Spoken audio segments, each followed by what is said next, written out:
നമസ്കാരം, സ്ട്രൈക്ക് ടോക്കറിലേക്ക് സ്വാഗതം. അഹമ്മദാബാദ് വിമാനാപകടത്തിൽ മരിച്ചവരുടെ കുടുംബങ്ങൾക്ക് 1 കോടി രൂപ ധനസഹായം പ്രഖ്യാപിച്ച് എയർ ഇന്ത്യ വിമാന service company ഉടമകളായ Tata group.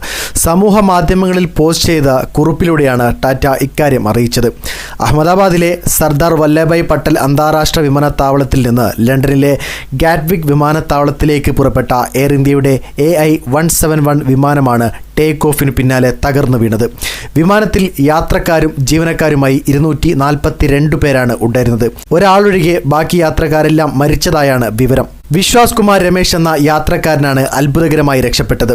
British പൗരത്വമുള്ള ഇന്ത്യൻ പൗരനാണ് വിശ്വാസ്. എയർ ഇന്ത്യ വിമാനം 171 ദുരന്തത്തിൽ ഞങ്ങൾ വളരെയധികം ദുഃഖിതരാണ്. ഈ നിമിഷം നമ്മൾ അനുഭവിക്കുന്ന ദുഃഖം വാക്കുകളിൽ പ്രകടിപ്പിക്കാനാവില്ല. പ്രിയപ്പെട്ടവരെ നഷ്ടപ്പെട്ട കുടുംബങ്ങൾക്ക്, പരിക്കേറ്റവർക്കും ഒപ്പമാണ് ഞങ്ങളുടെ മനസ്സും പ്രാർത്ഥനയും. ടാറ്റ ഗ്രൂപ്പ് അവരുടെ ഔദ്യോഗിക എക്സ് അക്കൗണ്ടിൽ കുറിച്ചത് ഇങ്ങനെയാണ്: ദുരന്തത്തിൽ മരിച്ചവരുടെ കുടുംബങ്ങൾക്ക് ടാറ്റ ഗ്രൂപ്പ് 1 കോടി രൂപ ധനസഹായം നൽകും. പരിക്കേറ്റവരുടെ ചികിത്സാ ചെലവും ഗ്രൂപ്പ് വഹിക്കും. വിമാനം തകർന്നു വീണ BJ മെഡിക്കൽ ഹോസ്റ്റൽ പുതുക്കി പണിയാൻ സഹായിക്കുമെന്നും കുറിപ്പിൽ പറയുന്നു. എയർ ഇന്ത്യയുടെ AI-171 വിമാനം പറത്തിയിരുന്നത് പരിചയസമ്പന്നരായ പൈലറ്റുമാരാണ്.